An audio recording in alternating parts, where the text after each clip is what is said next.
দেবী অলক্ষ্মী হলেন দুর্ভাগ্যের দেবী এবং তিনি যে ঘরে প্রবেশ করেন সেই ঘরে দুর্ভাগ্য, দারিদ্রতা এবং অশান্তি নিয়ে আসেন। তিনি হলেন লক্ষ্মীর বড় বোন বা যিনি ধন সম্পদের দেবী, লক্ষ্মীর ঠিক বিপরীত রূপ। অলক্ষ্মী যার ঘরে প্রবেশ করে তার ঘর দুর্ভাগ্য ও দারিদ্রতা দেখা যায়। সেই ঘরে অশান্তি, কলহ, বিবাদ শুরু হয়। তিনি মানুষকে অভিশাপ দেন এবং তাদের জীবনে দারিদ্রতা নিয়ে আসেন। ঠিক আজকেই কোজাগরী লক্ষ্মী পূর্ণিমার রাতে আপনারা শুনবেন দেবী অলক্ষ্মীর অভিশাপ। তাহলে শুরু হচ্ছে দেবী অলক্ষ্মীর অভিশাপ।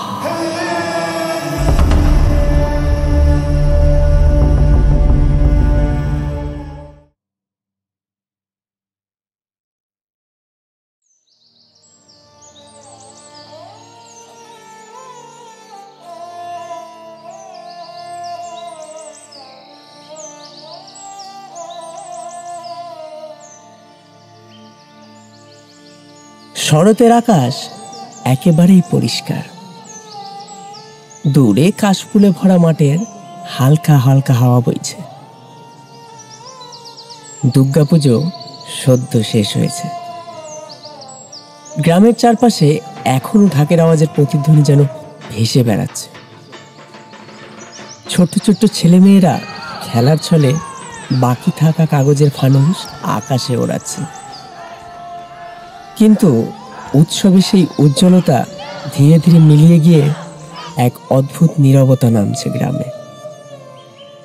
কারণ গ্রামের মানুষ এখন প্রস্তুত হচ্ছে আরেকটি বড় রাতের জন্য, কোজাগরী পূর্ণিমার রাত।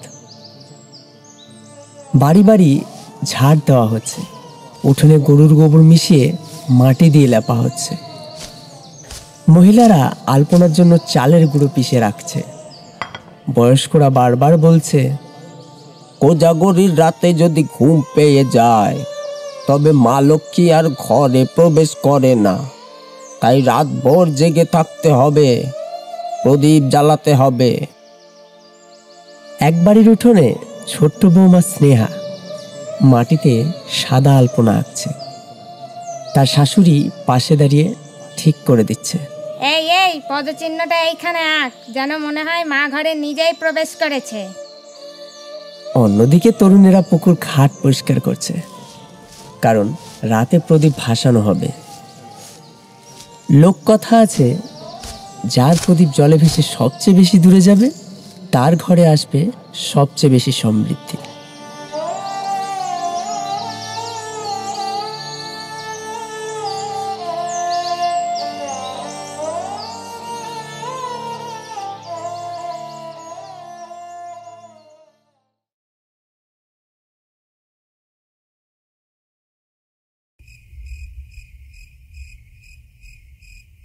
এইসব আয়োজনের মাঝেই হঠাৎ এক অদ্ভুত ঘটনা ঘটল। সন্ধ্যার আগে হাওয়ার কোথা থেকে যেন ভেসে এলো বাঁশির সুর।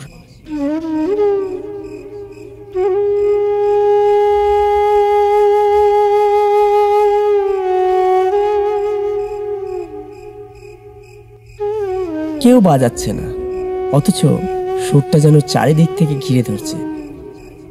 মিষ্টি নয়, বরং হাড় ঠান্ডা করে দেওয়া কর্কশ সুর। পুকুর ঘাটে কাজ করা নীলু আঁতকে উঠে বলল, ওরে শুনেছিস কে বাঁশি বাজাচ্ছে? অন্যরা থমকে গেল। চারিদিক ফাঁকা, মাঠে কোনো রাখালও নেই। তবু সুরটা বাড়ছে, যেন মাটির নিচ থেকে বা আকাশের উপর থেকে আসছে। এক বৃদ্ধা করুণাময়ী দিদিমা তত্ত্বপোষে বসে ফিসফিস করে বললেন, মা তো নাকি অন্য কেউ?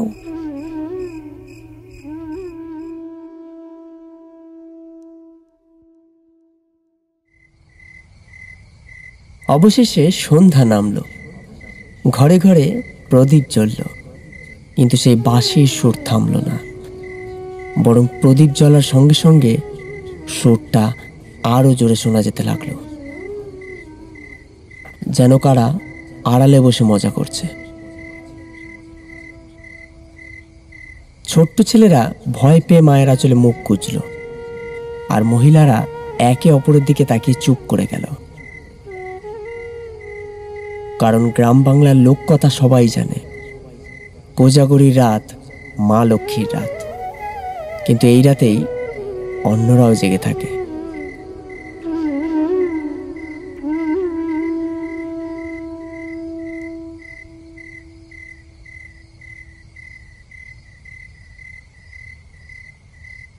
রাতে প্রথম প্রহর, চারিদিক শান্ত, কেবল ঝিঝি পোকার ডাক ভেসে আসছে।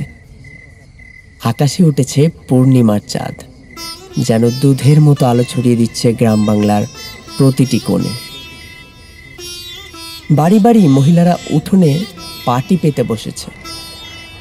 চালের গুঁড়োতে জল মিশিয়ে কেউ ছোট্ট করি, কেউ পদ্ম ফুল, কেউ বা আবার মা লক্ষ্মীর পায়ের চিহ্ন হাঁকছে। আলপনা আঁকার সময় গ্রামের মেয়েদের কণ্ঠ ভেসে আসছে হালকা হালকা।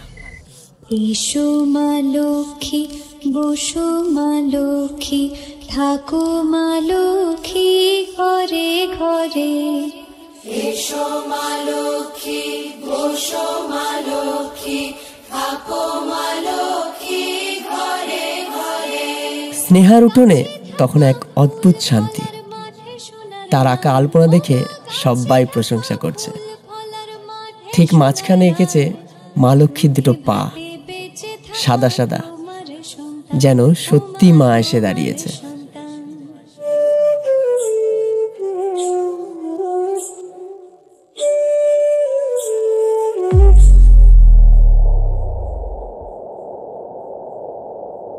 কিন্তু হঠাৎ একটা হাওয়া এসে উঠোনের প্রদীপগুলোকে কাঁপিয়ে দিল। আলো টিম টিম করে উঠতেই দেখা গেল আলপনার মাঝখানে সেই আঁকা পদচিহ্নটা হঠাৎ যেন ফেটে গেছে।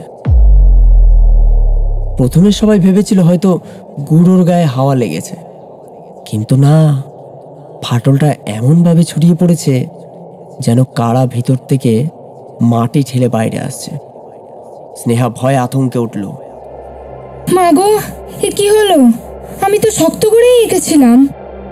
শাশুড়ি কাছে গিয়ে মাটির ফাটলটা হাত দিয়ে ছুঁতেই আতকে সরে এলেন, কারণ ফাটলের ভেতর থেকে আসছে এক অদ্ভুত গন্ধ, কাঁচা মাটি আর পচা দুধের গন্ধ। তখনই পাশের বাড়ির বৃদ্ধা সরলা বলে উঠলেন, এ শুভদয়, আলপনা যদি ভাঙে তবে বুঝতে হবে ঘরে মা আসেননি, অন্য কিছু ঢুকেছে। সবাই চুপ করে গেল। প্রদীপের আলোতে মাটির ফাটল যেন বড় হতে লাগলো, ঠিক যেন কারোর অদৃশ্য আঙুল বারবার চাপ দিচ্ছে মাটির নিচ থেকে। এমন সময় পাশের বাড়ির ছোট মেয়ে চম্পা বলে উঠল।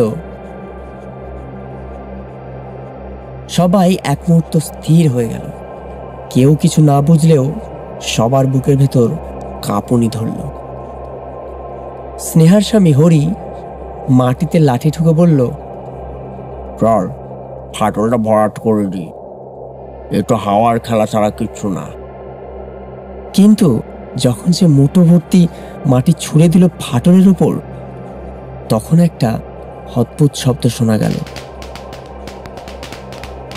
মাটি যেন কারো নরম দেহে আছড়ে পড়ল, শুকনো মাটিতে নয়। সবাই পেছনে সরে গেল। হরি কেঁপে উঠল, কিন্তু মুখে হাসি আনার চেষ্টা করল। কিছু না, চোখের ভ্রম, মা তো এসেছেন। কিন্তু সরলা দিদিমা ধীরে ধীরে ফিস ফিস করে বললেন, না রে হরি, মায়ের পদচিহ্ন ভাঙে না, যদি ভাঙে তবে অন্য কেউ ঢুকেছে, আর তারা রাত ভোর জেগে থাকে।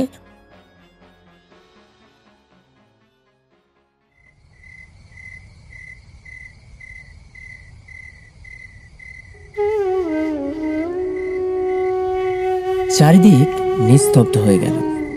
কেবল দূর থেকে সেই বাঁশির সুর আবার ভেসে এলো, আগের চেয়েও জোরে। প্রদীপগুলো দপদপ করতে লাগলো। মাঝখানের ফাটলটা হঠাৎ থেমে গেলেও সবাই জানল এই কেবল শুরু।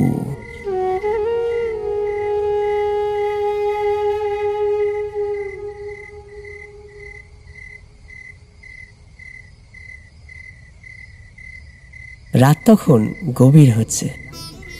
পূর্ণিমার আলোয় গোটা গ্রাম যেন রূপোর ঝলকানিতে ভাসছে। দূর থেকে মাঝে মাঝে শিয়ালের ডাক ভেসে আসছে, কিন্তু আশ্চর্যের বিষয় কুকুরগুলো অস্বাভাবিকভাবে চুপ।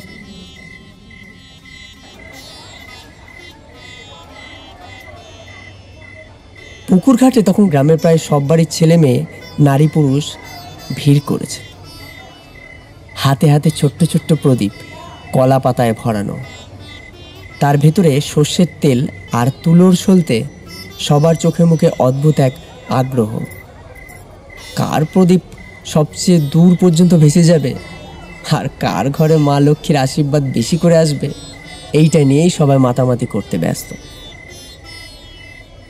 সেই বৃদ্ধ করুণাময় দিদিমা মন্ত্রপাঠ করতে করতে সবার আগে একটা প্রদীপ জ্বালালেন। তার কাপা হাত থেকে প্রদীপটা নামিয়ে দিয়ে বললেন, এই আলো মাই রক্ষা করুন। তারপর একে একে সবাই প্রদীপ জ্বালিয়ে পুকুরে ভাসাতে লাগলো। প্রথমে দৃশ্যটা একেবারে স্বপ্নের মতো লাগলেও ডজনের পর ডজন প্রদীপ জলের উপর ভেসে যাচ্ছে। সেটা দেখতেই একবারে অপরূপ একটি দৃশ্য।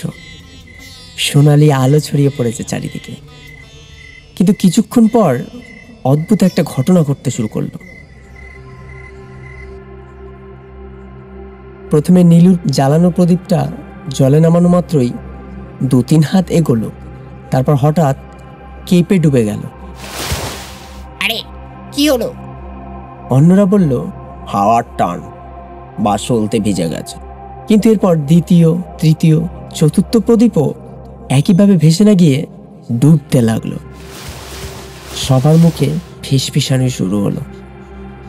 স্নেহার প্রদীপটা যখন জলে নামানো হলো, তখন অদ্ভুত এক দৃশ্য দেখা গেল।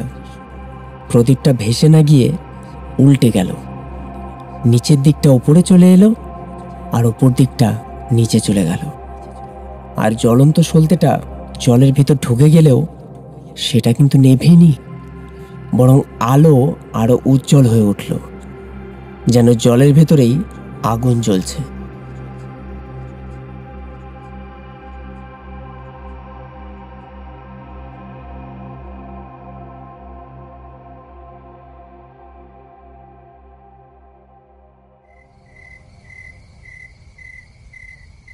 চারিদিক নিস্তব্ধ হয়ে গেল। কারোর মুখে একটাও শব্দ নেই। সবাই শুধু তাকিয়ে আছে সেই উল্টো হয়ে ভেসে থাকা প্রদীপটার দিকে। হঠাৎ করেই পুকুরের জলে একটা ঢেউ উঠল। সেই ঢেউয়ের সঙ্গেই দেখা গেল জলে যারা প্রদীপ দিয়েছিল তাদের নিজেদেরই প্রতিচ্ছবি দেখতে পাচ্ছে। কিন্তু তাদের মুখ আর নিজেদের মতো নেই, অন্য কারোর মতো হয়ে গেছে। নীলু দেখল তার নিজের প্রতিচ্ছবির চোখ একেবারে রক্ত লাল। স্নেহা দেখল তার প্রতিচ্ছবির ঠোঁট ফেটে গেছে, দাঁত লম্বা হয়ে বেরিয়ে এসছে, এমনকি ছোট চম্পাও চিৎকার করে উঠল, মা, ও তো আমি নই, ও তো অন্য কেউ। পুকুরের ওপর থেকে বাতাস কেঁপে উঠল। হঠাৎ একসাথে সব প্রদীপ নিভে গেল। শুধু মাঝখানে যে প্রদীপটা উল্টো হয়ে ভেসেছিল সেটি তখনও জ্বলছে। আর সেই প্রদীপের আলোতে দেখা গেল জলের মধ্যে অদ্ভুত সব হাতের ছায়া, যেন ভেতর থেকে কেউ টেনে নিতে চাইছে। বৃদ্ধা সরলা কাঁপা কাঁপা গলায় ফিস ফিস করে বললেন, যাদের প্রদীপ না ভেসে গিয়ে ডুবে যায় তারা এবার জাগতে পারবে না। মনে রেখো, কোজাগরির রাতে কে জাগে আর কে জাগে না সে হিসেব শুধু মাই রাখেন।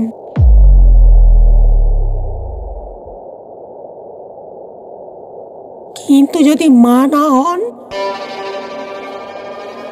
তার কথার মাঝেই বাঁশির সে কর্কশ সুর আবার শোনা গেল, এবার আগের চেয়ে অনেক কাছে, যেন পুকুরের জল থেকেই ভেসে আসছে।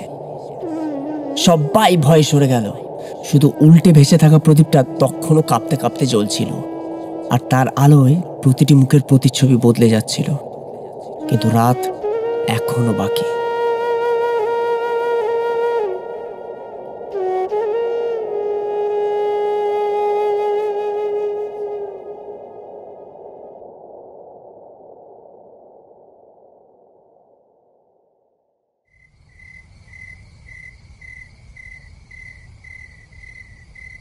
রাত তখন অনেকটা নেমে এসছে। আকাশের চাঁদ ধীরে ধীরে পশ্চিমে হেলে পড়ছে। চারপাশে এক অদ্ভুত নীরবতা, কেবল পুকুর পাড়ের ব্যাঙগুলোই ডাকছে, আর মাঝে মাঝে অচেনা ঝিঝি পোকার একটানা শব্দ। কোজাগরীর রাত ক্রমশ গভীর হচ্ছে। গ্রামে এখনো ভয়ের ছায়া, প্রদীপগুলো বারবার কাঁপছে। বাঁশির সুর অদৃশ্য কোনো উৎস থেকে ভেসে আসছে।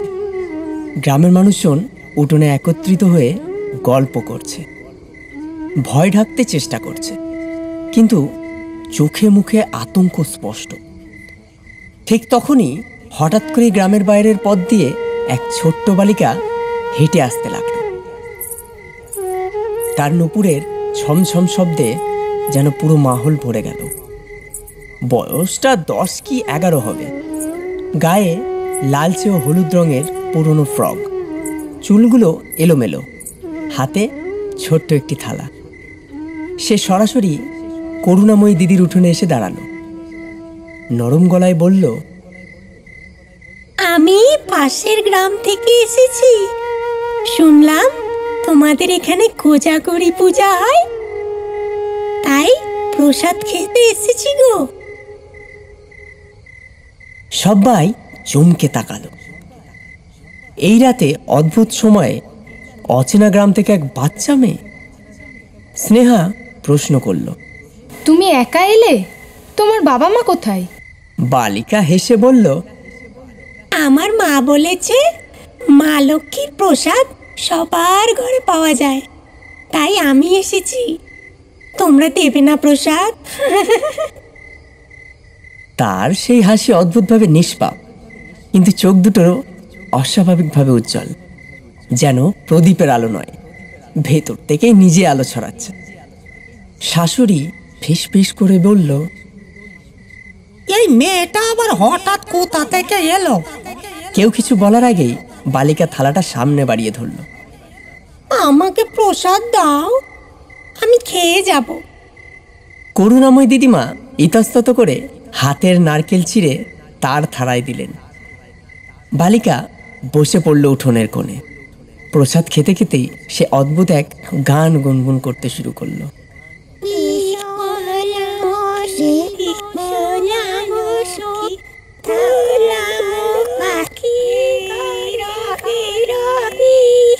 কোনো গ্রাম বাংলার সুর নয়, যেন অন্য কোনো যুগের। হঠাৎ গান থামিয়ে স্নেহার দিকে তাকিয়ে বলল, তোমাদের ভয় পেতে হবে না, অলক্ষ্মী এসছেন। অলক্ষ্মী এসছেন ঠিকই, তিনি জল শুকিয়ে দেবেন, ধান পুড়িয়ে দেবেন, কিন্তু আমি থাকলে তিনি পারবে না। সবাই হতবাক হয়ে গেল। নীলু কাঁপা কাঁপা গলায় বলল, এ কে তুই?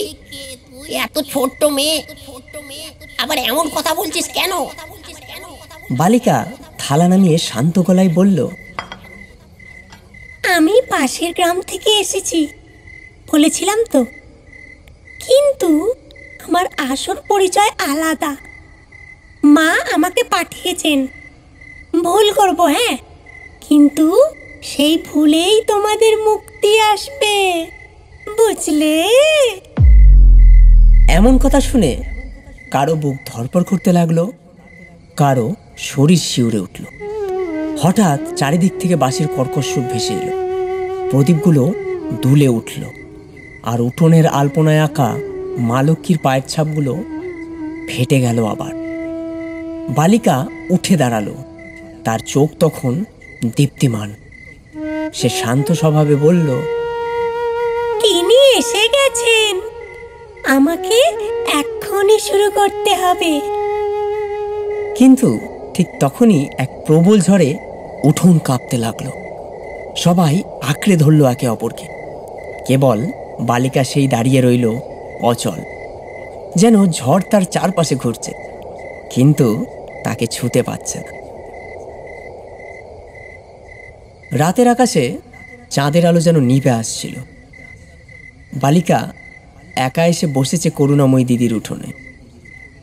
তার থালা এখনো কোণে রাখা, প্রসাদের কিছুটা বাকি আছে। চারপাশে গ্রামের মানুষজন অস্বস্তিতে চুপচাপ আছে। কেউ সাহস পাচ্ছে না তাকে সরাসরি কিছু জিজ্ঞেস করার। স্নেহা ভিতরে গিয়ে প্রদীপের আলো বাড়িয়ে আনলো। আলোয় দেখা গেল বালিকার মুখটা একেবারেই সাধারণ, কিন্তু চোখে অদ্ভুত গভীরতা। যেন বয়স 10-11 নয়, তার ভেতরে আছে শতাব্দী পুরনো রহস্য। সেই রাতে সবাই যে যার যার বাড়ি ফিরে গেল, কিন্তু স্নেহার ঘরে ঘটল ভয়ঙ্কর এক ঘটনা। রাতের প্রথম প্রহরে স্নেহা যখন একটু চোখ লেগে ঘুমোতে শুরু করলো, তখনই স্বপ্নে এক দৃশ্য দেখতে পেল।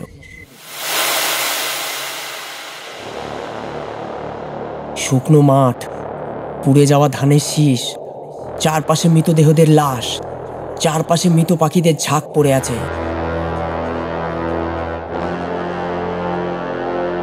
মাঠের মাঝখানে দাঁড়িয়ে আছে এক মহিলা, কালো শাড়ি, কাঁধে শুকনো ডালের ঝাঁটা আর হাতে ভাঙা প্রদীপ। তার চুল মাটিতে ছড়িয়ে আছে, চোখ দুটো জ্বলছে অগ্নিশিখার মতো। তিনি ধীরে ধীরে এগিয়ে এসে ফিস ফিস করে বললেন, আমি অলক্ষী, আমি ঢুকেছি এই গ্রামে। স্নেহা ভয়ে কাঁপতে কাঁপতে বলল, মা তুমি কে? অলক্ষী উচ্ছ্বাসিত হাসি হেসে উত্তর দিল, আমি দেবী নই। তারপর হঠাৎ দেখল অলক্ষীর পায়ের নিচের মাটি ফেটে যাচ্ছে। সেই ফাটল থেকে শুকনো ধোঁয়া বের হচ্ছে, ভেসে আসছে অদ্ভুত গন্ধ, পচা দুধ আর কাদার মতো।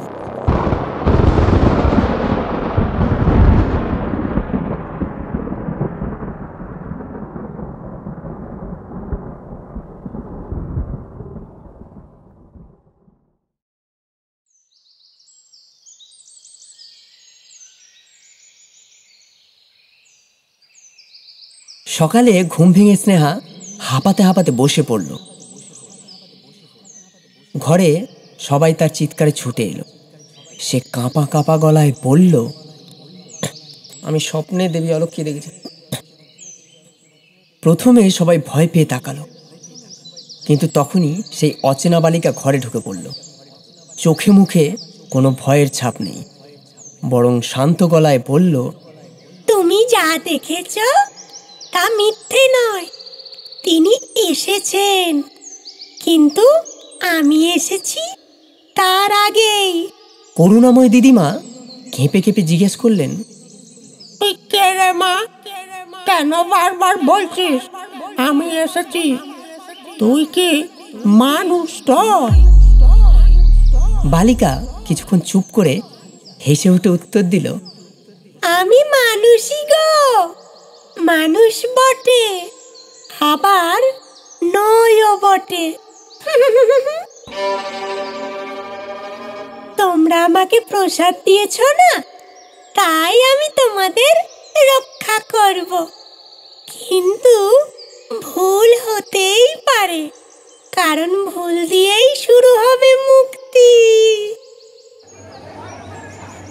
সেই কথার সঙ্গে সঙ্গেই বাইরে থেকে হঠাৎ আওয়াজ এলো, পুকুর পাড়ে লোকেরা চিৎকার করছে। সবাই ছুটে গিয়ে দেখলো পুকুরের জলে ফাটল ধরেছে, আর জল হঠাৎ এক রাতে কমে গেছে। লোকেরা আতঙ্কিত হয়ে পড়ল। সরলা দিদিমা ফিস ফিস করে বললেন, এটা স্বপ্ন নয়, এটা সত্যি হয়ে যাচ্ছে দেখি। আর বালিকা তখন স্থির চোখে তাকিয়ে বলল, হ্যাঁ গো, এই তো শুরু। এখন বুঝতে হবে তিনি কোন পথে আসছেন।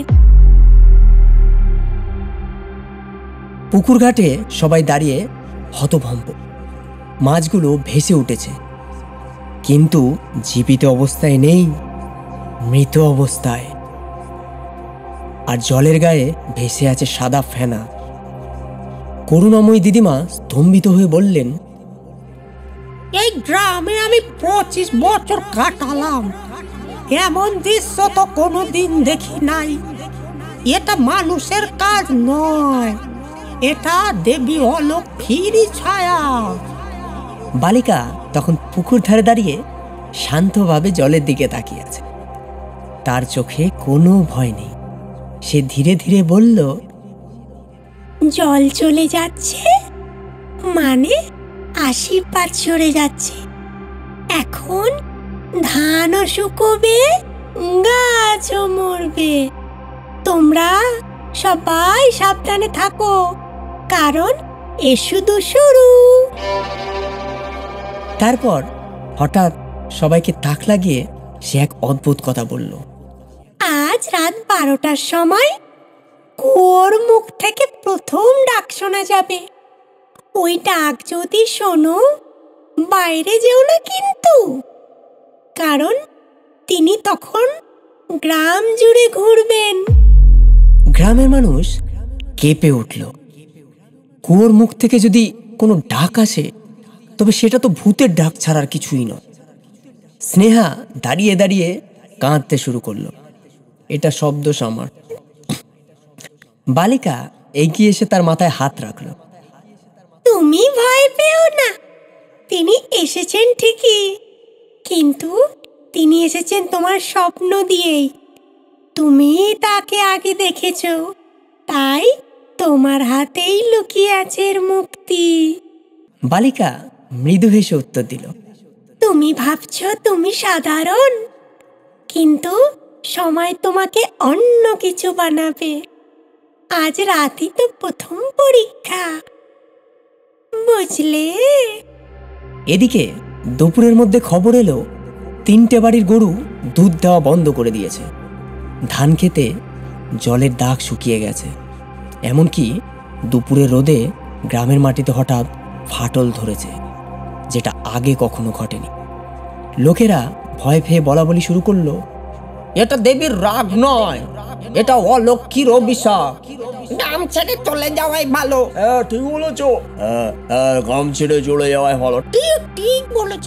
কিন্তু করুণাময়ী দিদিমা দৃঢ় কণ্ঠে বললেন, না, পালিয়ে বাঁচা যাবে না। ওনার আগমনকে ঠেকাতে হবে, না হলে এই গ্রাম শেষ। সবাই তখন বালিকার দিকে তাকালো। সে চুপ করে থেকে মাটিতে একটা রেখা টেনে দিল। তারপর ফিস ফিস করে বলল, এই রেখা যদি আজ রাতেও অক্ষত থাকে, তবে জানবে আমাদের রক্ষা হয়েছে।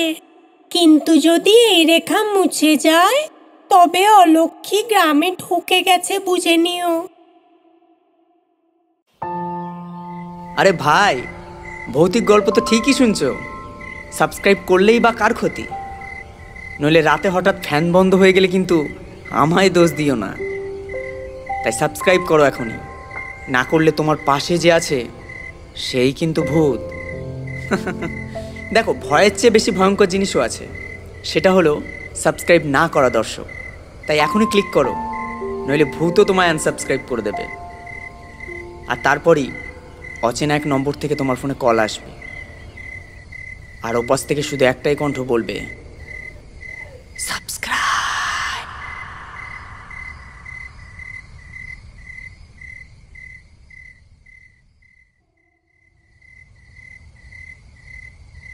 সন্ধ্যা নামার সঙ্গে সঙ্গে চারপাশে ভয়ের আবহ ছড়িয়ে পড়ল। পুকুর ঘাটে কাক আর পেঁচার ডাক থামছে না, আর সবাই শ্বাসরুদ্ধ হয়ে অপেক্ষা করছে আজ রাত 12টা। আজ রাত 12টায় কুয়োর মুখ থেকে ডাক আসবে কি না। সারা গ্রাম জুড়ে ভয়ের ছায়া নেমে এসেছে। রাত যত গাঢ় হচ্ছে, বাতাসে ততই অদ্ভুত এক সোধা গন্ধ ভেসে আসছে। মাটির গন্ধ নয়, যেন পচা ফুল আর গন্ধরাজের মিশ্রণ। অচেনা বালিকাটি সবার সামনে শান্ত হয়ে বসে আছে, চোখ দুটো স্থির। সে ধীরে ধীরে বলল, মনে রেখো, যখন ডাক শুনবে তখন কেউ বাইরে যাবে না, কেউ জানালার ফাঁক দিয়েও দেখবে না। সবাই নিঃশ্বাস চেপে রেখে আছে। ঘড়ির কাঁটা এগোচ্ছে 12টার দিকে। হঠাৎ করেই গ্রামের পুরনো কুয়োর দিক থেকে এক এক করে অদ্ভুত আওয়াজ শোনা গেল। মনে হলো যেন গম্ভীর অন্ধকার গহ্বর থেকে কেউ ডাকছে।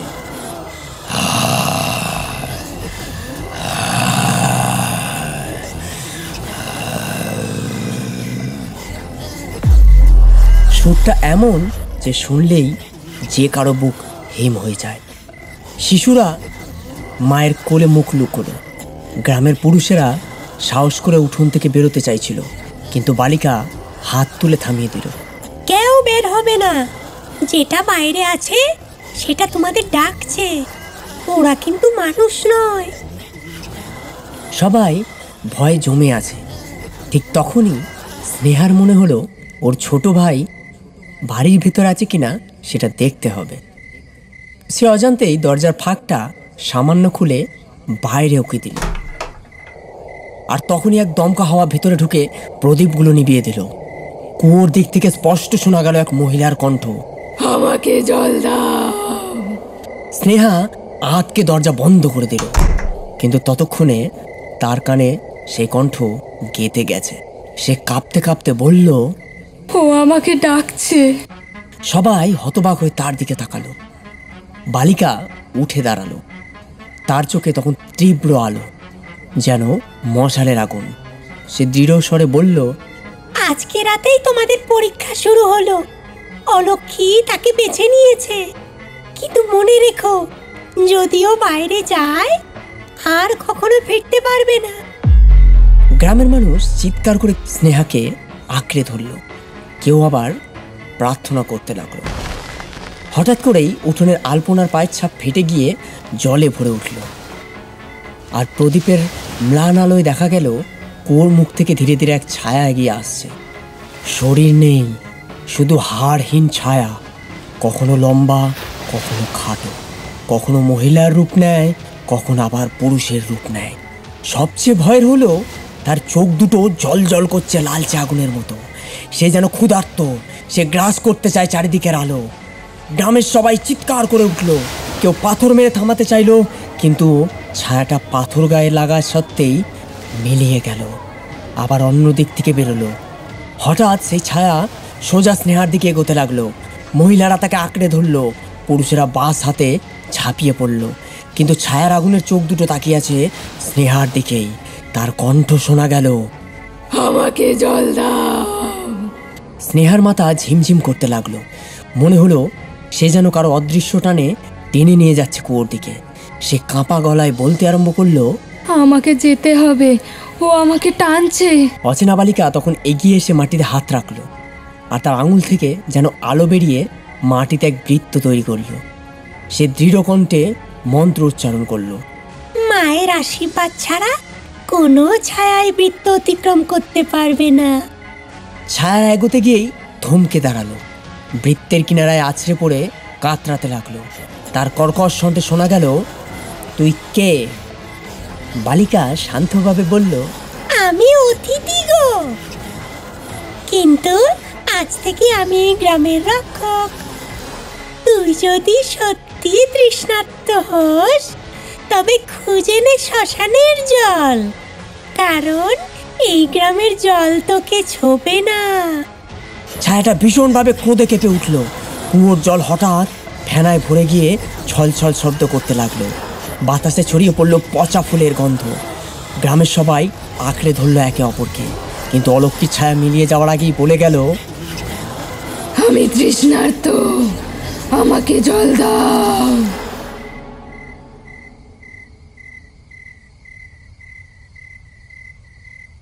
এক মুহূর্তে ছায়া মিলিয়ে গেল, কুয়োর চারপাশ আবার নিস্তব্ধ। বালিকা ঘামতে ঘামতে বলল, আজ বাঁচানো গেল, কিন্তু ও শুধু শুরু করেছে। প্রতিদিন গ্রাম থেকে কিছু না কিছু হারাবে, যতক্ষণ না আসল পরীক্ষা আসছে। স্নেহা কাঁপা গলায় জিজ্ঞাসা করল, তাই কোন পরীক্ষা? বালিকার চোখ হঠাৎ যেন গভীর অন্ধকারে ডুবে গেল। সে ফিসফিস করে বলল, পূর্ণিমা রাতে যখন দেবী লক্ষ্মী আর অলক্ষ্মী মুখোমুখি হবে, তখনই শেষ খেলা শুরু হবে। কি বুঝলে? কুয়োর রাতের ঘটনার পর গ্রামের যেন কেউ ঘুমোতেই পারেনি। ভোর হতেই সবাই দৌড়ে গেল ক্ষেত খামারে। যেখানে কাল সবুজ ধান দুলছিল, আজ দেখা গেল পাতাগুলো শুকিয়ে বাদামি হয়ে গেছে, মাটি ফেটে গেছে, যেন আগুন খেয়ে ফেলেছে ভিতরের রস।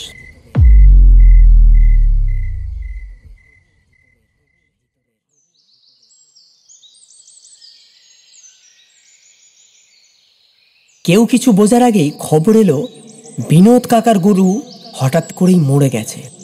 গতকালও ছিল একেবারে সুস্থ, কিন্তু আজ সকালেই খড়ের গাদার সামনে লুটিয়ে আছে। তার চোখ ফ্যাকাশে, জিভ বের হয়ে আছে, যেন কারো অদৃশ্য হাত তার প্রাণ শুষে নিয়েছে। গ্রামের লোক ভয়ে জমে গেল।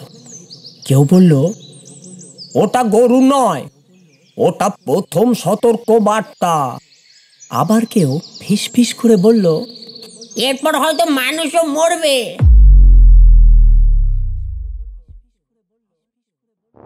দুপুর গড়াতেই অলক্ষীর অশুভ ছায়ার প্রভাব যেন আরো ছড়িয়ে পড়তে লাগলো। মাটির ফাটল দিয়ে ধোয়া মতো কুয়াশা বের হচ্ছে। শিশুরা অকারণে কাঁদছে, বৃদ্ধদের শরীর কাঁপছে। ঠিক তখনই ভয়ার্ত চিৎকার শোনা গেল। হরিপদ কাকা, যিনি ক্ষেত দেখতে গিয়েছিলেন, ধান ক্ষেতের মাঝখানে হঠাৎ মাটিতে লুটিয়ে পড়লেন।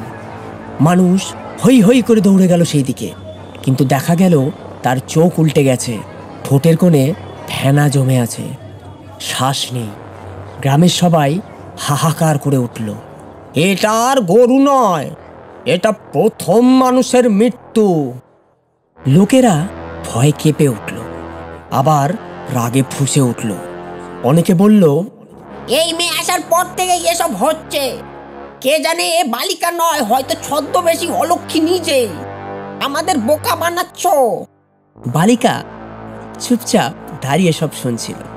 তারপর ধীরে ধীরে বলল, ও মা, আমি যদি শত্রু হতাম তবে গত রাতেই তোমাদের সবাইকে নিয়ে যেতাম, কিন্তু আমি আছি বলেই এখনো বেঁচে আছো। অলক্ষী শুধু শুরু করেছে। এমন সময় স্নেহা ভয়ে ভয়ে বলল, কাল রাতে যখন জানালা খুলেছিলাম, তখন দেখেছিলাম বাইরে একটা পুরনো ভাঙা মন্দির। বালিকা চমকে উঠল। সে ফিস ফিস করে বলল, তুমি যেটা দেখেছো ওটাই পরের ধাপ। অলক্ষী সেই ভাঙা মন্দির থেকেই শক্তি নিচ্ছে। যতক্ষণ না সেই জায়গা খুঁজে বের করা যায়, মৃত্যু কিন্তু থামবে না। গ্রামের মানুষ একে অপরের দিকে তাকাল। ভয়, সন্দেহ আর হতাশা মিশে যেন বাতাসে ভারী হয়ে উঠল। কারোর চোখে জল ও কারোর চোখে রাগ। কেউ স্নেহাকে দোষ দিল, কেউ বালিকাকে তাড়ানোর কথা বলল। কিন্তু বালিকা কেবল আকাশের দিকে তাকিয়ে বলল, এটা প্রথম মৃত্যু, আরো আসবে যতক্ষণ না পূর্ণিমা আসে। হরিপদ কাকার মৃত্যুর পর গ্রাম যেন হাহাকার করে আতঙ্কে ডুবে আছে। প্রতিটি উঠোনে কান্না, প্রতিটি মুখে ভয়। মহিলারা বলাবলি করছে, কোজাগরীর রাত শুভ নয়। কিন্তু সে ভয়াল পরিবেশ ভেদ করেই বালিকা স্নেহাকে ডেকে নিল। তুমি যেটা দেখেছো সেটাই আমাদের পথ, অলক্ষীর আশ্রয় সেই ভাঙা মন্দিরে। আজ রাত নামার আগেই আমাদের সেখানে পৌঁছতে হবে। কিন্তু গ্রামের পুরুষেরা প্রথমে যেতে রাজি হলো না। তাদের সন্দেহ, এ মেয়ে হয়তো ফাঁদে ফেলছে। কিন্তু যখন পুকুরের জলে হঠাৎ করে মৃত মাছ ভেসে উঠল আর গাছের পাতাগুলো কালো হয়ে ঝরে পড়তে লাগলো, তখন সবাই বুঝলো বসে থাকলেই মৃত্যু আসবে। শেষমেশ 5 জন সাহসী যুবক, স্নেহা আর বালিকার যাত্রা শুরু হলো। করুণাময় দিদিমা বিদায় দিতে দিতে ফিসফিস করে বললেন, মা লক্ষ্মীর নাম জপ করতে করতে যেও, ওটাই একমাত্র ঢাল। দলটি সীমানা ছাড়িয়ে জঙ্গলের ভেতর ঢুকলো। চাঁদ তখন মেঘে ঢাকা, বাতাসে অদ্ভুত শীতলতা। জঙ্গলের গাছপালার ফাঁকে ফাঁকে যেন কারা লুকিয়ে আছে। কখনো খসখস শব্দ, কখনো আবার চাপা হাসি। হঠাৎ করেই স্নেহা থমকে গেল। সে কাঁপা কাঁপা গলায় বলল, হ্যাঁ হ্যাঁ, এটাই সেই জায়গা। সামনের দিকে ঘন কুয়াশার আড়ালে এক ভাঙাচোরা গম্বুজ দেখা গেল।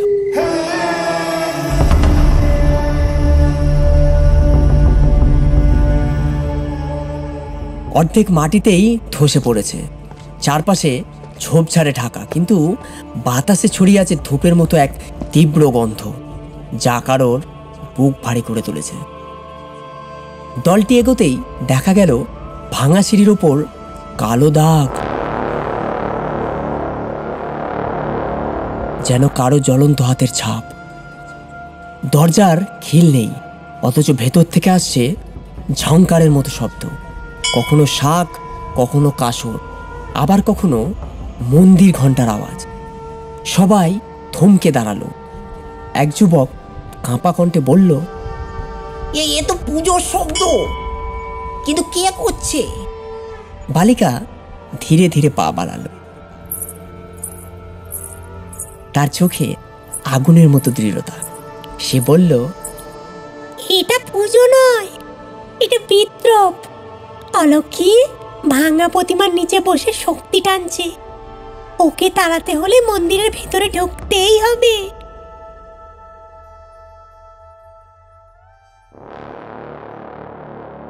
দলটি যখন মন্দিরের ভেতরে ঢুকতে যাবে, তখনই হঠাৎ মাটির নিচ থেকে এক কর্কশ বাঁশির সুর ভেসে এলো। চারিদিকের কুয়াশা ঘন হয়ে ছায়ার আকার নিল, কখনো মানুষের মতো, কখনো জানোয়ারের মতো। যুবকেরা লাঠি উঁচিয়ে ধরল। স্নেহা ভয়ে পিছিয়ে গেল, কিন্তু বালিকা সোজা দাঁড়িয়ে রইল। সে গম্ভীর কণ্ঠে বলল, এ পথ সোজা নয়। প্রতিটি ধাপে অলক্ষী আমাদের ভাঙার চেষ্টা করবে। কিন্তু মনে রেখো, যদি ভয় পাও আর যদি ফিরে যাও, তাহলে গ্রামে আর কখনো ভোর দেখতে পাবে না। যুবকেরা লাঠি শক্ত করে ধরল। স্নেহার বুক ধরফর করছে। সে কেবল মনে মনে লক্ষ্মীর নাম জপ করছে। মন্দিরের ভাঙা দরজাটা ঠেলে দিতেই দরজাটা কেঁকিয়ে উঠল। অন্ধকার ঘরে ঢুকতেই যেন বুক হিম করে দিল। ভেতরে ঢুকতেই সবাই নিস্তব্ধ হয়ে গেল। ভাঙা প্রতিমার মাথা মাটিতে পড়ে আছে, আর তার গায়ে শুকনো রক্তের মতো দাগ। কিন্তু চারপাশে অসংখ্য প্রদীপ জ্বলছে, যেন কেউ সদ্য পুজো করে বেরিয়েছে। মাঝখানে ভাঙা বেদির ওপর ছড়িয়ে আছে ধানের শীষ, সর্ষে ফুল, কিন্তু সবই কালো হয়ে ঝলসে গেছে।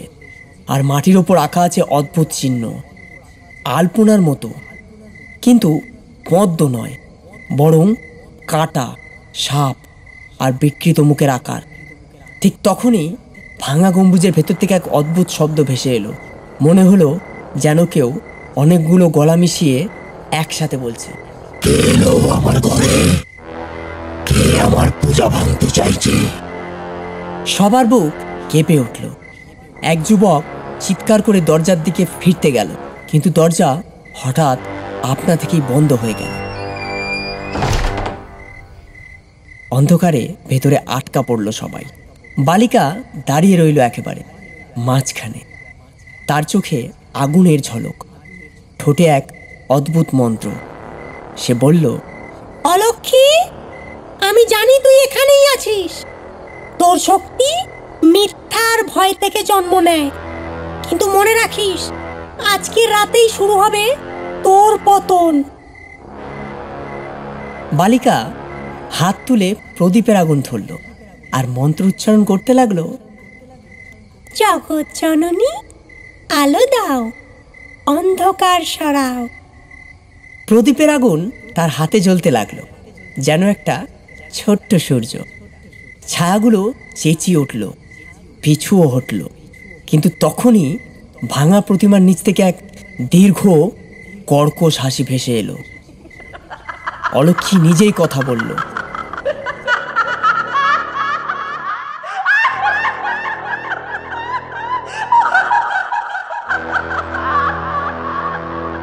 তুমি কি ভেবেছো আমায় হারাতে পারবে? কখনো না। অলক্ষীর হাসি শেষ হতেই ভাঙা মন্দির কেঁপে উঠল। দেওয়ালের গায়ে ফাঁক ফোকর থেকে অন্ধকার কুয়াশা বেরিয়ে এসে ঘূর্ণির মতো ঘুরতে লাগলো। কুয়াশার ভেতর থেকে ছায়ার দেহ গড়ে উঠতে লাগলো, কখনো নেকড়ের মতো, কখনো শুকনো মানুষের মতো, কখনো আবার মানুষের বিকৃত মুখ। বালিকা গম্ভীর কণ্ঠে বলল, না, ভয় পেও না, ভয় তাদের শক্তি। কিন্তু ঠিক সেই মুহূর্তে ছায়াদের মধ্যে এক বিশাল দেহ উঠে এলো, চোখ যেন রক্ত জ্বালা, দাঁত রক্তে ভেজা। সে যেন অলক্ষীর দূত। সে কর্কশ গলায় বলল,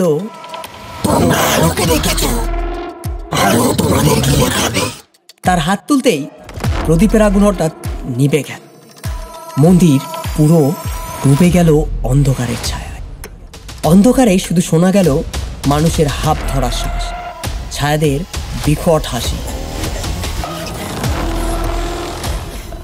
বালিকা হঠাৎ নিজের কপাল চিরে দিল ছোট্ট ছুরি দিয়ে। রক্ত ঝরে পড়তেই সে হাত উঁচু করে সেই রক্ত দিয়ে প্রতিমার মাথার উপর চিহ্ন আঁকলো। সে বলতে লাগলো, আগুন আমার রক্তে, আলো আমার প্রাণে। যতদিন আমি দাঁড়িয়ে আছি, অন্ধকার জিতবে না। একটি প্রদীপ নিজে থেকেই জ্বলে উঠল, তারপর আরেকটিও, তারপর আরেক। এই করে করে মন্দিরের সব প্রদীপ জ্বলে উঠল। মুহূর্তের মধ্যেই ভাঙা মন্দির ভরে উঠল শত শত প্রদীপের আলোয়। ছায়াগুলো হাউমাউ করে পিছু হটল, তাদের চেহারা গলে গলে ধোয়া হয়ে যেতে লাগলো। কিন্তু অলক্ষীর দূত আগুনে দমল না। সে গর্জে উঠে বলল, তুই সাহস দেখাচ্ছিস? তুই কি জানিস আজ পূর্ণিমার রাত, আজ শক্তি চূড়ান্ত সময়। তার দেহ হঠাৎ বড় হয়ে গেল। সে লাফিয়ে পড়ল সরাসরি বালিকার দিকে। অলক্ষীর দূতের চোখ তখন জ্বলছে রক্তের মতো, আর সে তার গর্জন গলায় বলল, এখনই শেষ হবে তোমাদের যাত্রা। অলক্ষীর দূতের হাত বালিকার গলা চেপে ধরে বসেছে।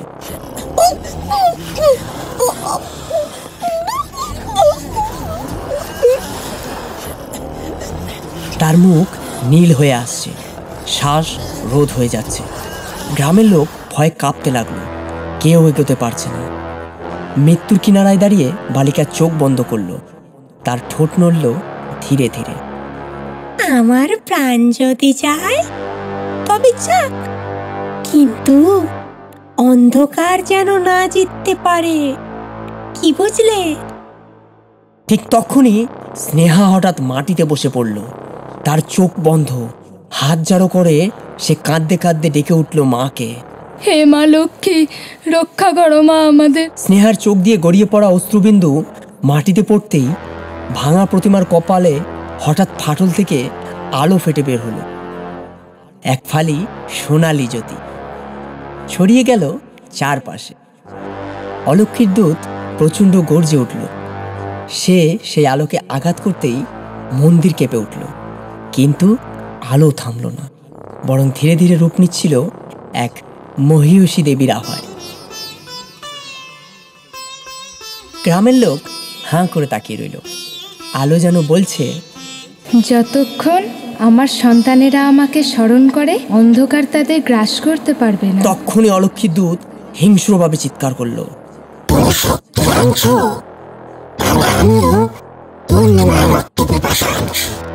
তার বুক ফেটে আগুন বেরোতে লাগলো। চারপাশে কালো ঝড় উঠল। গ্রাম, মানুষ, মাটি সবাই কাঁপতে লাগলো। বালিকা তখন কাতর অবস্থায় দাঁড়িয়ে উঠে বলল, স্নেহা, এখনই শেষ সিদ্ধান্তের সময়। অলক্ষীকে হারাতে হলে তুমি আর আমি একসাথে আলো জাগাবো। স্নেহার মুখে ভয়, কিন্তু চোখে জেদ। সে মাথা নেড়ে বলল, হ্যাঁ, আমি প্রস্তুত। পূর্ণিমার রাত, আকাশের চাঁদ যেন রক্তে ভেজা। ভাঙা মন্দির কাঁপছে। চারপাশে গাছপালা উপড়ে যাচ্ছে ঝড়ের তাণ্ডবে। গ্রামের লোকেরা আঁকড়ে ধরে আছে মাটিকে। চোখে ভয়, কানে শুধু বজ্রপাত আর ছায়ার চিৎকার। অলক্ষীর দূত দাঁড়িয়ে আছে মহাশক্তির মতো। তার চারপাশে ঘূর্ণিঝড়ের মতো কালো আগুন ছড়িয়েছে। অন্যদিকে বালিকা স্নেহা হাতে হাত রেখে দাঁড়িয়ে আছে। তাদের চোখে ভয় নেই, শুধু এক অদ্ভুত আলো। বালিকা স্নেহার দিকে তাকিয়ে বলল, মনে রেখো, ভয় এদের শক্তি। আমরা যদি ভয় ছাড়ি তবে আলো জন্মাবে। স্নেহা মাথা নেড়ে চোখ বন্ধ করল। দুজন একসাথে মন্ত্রোচ্চারণ করল। তাদের কণ্ঠে ভাঙা প্রতিমার ভেতর থেকে আগুনের মতো সোনারির আলো বেরোতে লাগলো। আবার অলক্ষীর দূত গর্জে উঠে বলল, আলো, আলো আমার কাছে ছাই হয়ে যাবে। বালিকা হঠাৎ নিজের বুক চিরে রক্তমাখা প্রদীপ তুলে ধরল। তার আলো আরো বেড়ে গিয়ে স্নেহার শরীরে মিশে গেল। স্নেহার কপাল থেকে আলো বেরোলো, যা ছুঁয়ে চারপাশের ছায়া ছাই হয়ে গেল।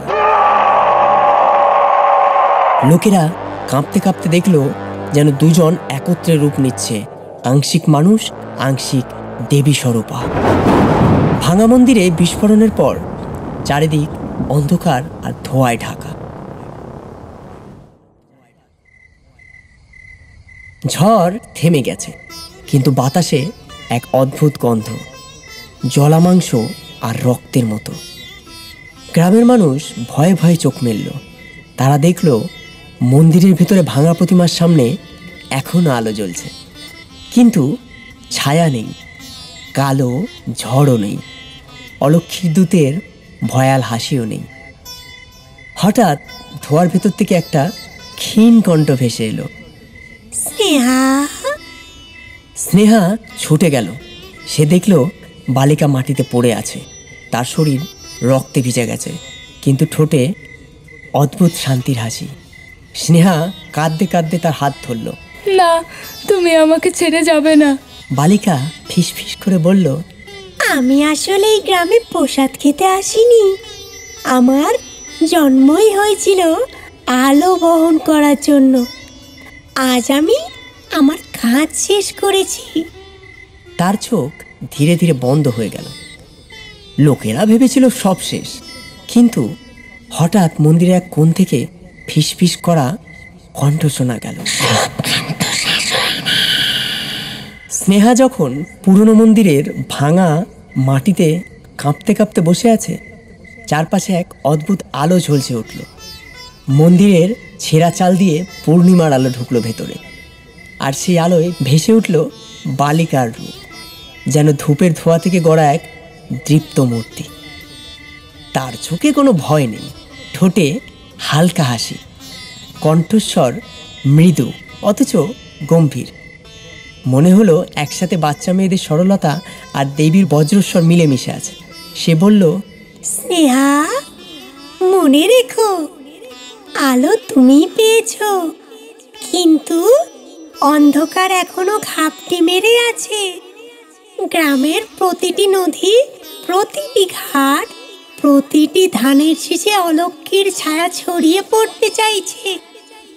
তবে কিন্তু ভয় পেও না। তুমি যদি টিকে থাকো তাহলে এই গ্রামও বেঁচে থাকবে, কিন্তু তুমি যদি দুর্বল হও তাহলে এই গ্রাম এই মাটি, এই মানুষ, সব কিছু অন্ধকারে ডুবে যাবে। তার চারপাশে তখন ফুলের গন্ধ ভেসে এলো। দেওয়ালে ফাটল থেকে শঙ্খের মতো ধ্বনি বের হলো। এক মুহূর্তের জন্য মনে হলো মন্দিরের ভেতর থেকে মা নিজেই উকি দিচ্ছেন।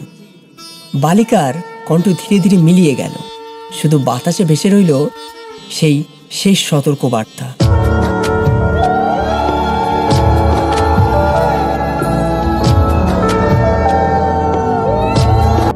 শেষ হলো দেবী অলক্ষ্মীর অভিশাপ। আজ আপনি এই গল্পের মাধ্যমে যা দেখলেন বা যা শুনলেন, কোজাগরী পূর্ণিমা রাতের আলো ও অন্ধকারের লড়াই কতটা ভয়ঙ্কর হতে পারে। আপনি যদি চান আপনার ঘরেও মা লক্ষ্মীর আশীর্বাদ থাকুক এবং অশুভ শক্তি যেন প্রবেশ না করতে পারে, তাহলে মনে রাখুন কয়েকটি সহজ নিয়ম। রাতভর ছোট ছোট প্রদীপ জ্বালিয়ে রাখুন। ঘর ও উঠোন পরিষ্কার রাখুন। আলপনা আঁকুন মা লক্ষ্মীর পদচিহ্ন বা শুভ প্রতীক দিয়ে। রাতভর জাগ্রত থাকুন, বিশেষ করে পূর্ণিমা রাতে। ভয়কে জয় করুন। ভয় অশুভ শক্তির বন্ধু। অন্ধকার কোণায় একা যাওয়া থেকে এড়িয়ে চলুন। আপনি যদি এই নিয়মগুলো মেনে চলেন, অলক্ষ্মী প্রবেশ করতে পারবে না আপনার ঘরে। আপনার পূর্ণিমার রাত হোক শান্তিপূর্ণ, শুভ এবং আলোয় ভরা। শুভ কোজাগরী লক্ষ্মী পূজা। আলো আর দেবীর আশীর্বাদ আপনার সঙ্গে থাকুক। আর আপনারাও দেবীর আশীর্বাদের মতো আজকে আমাদের রাতের চিতা অডিও স্টোরিটা সাবস্ক্রাইব করুন। আপনারাই হচ্ছেন আমাদের চ্যানেলের আসল দেবদেবী।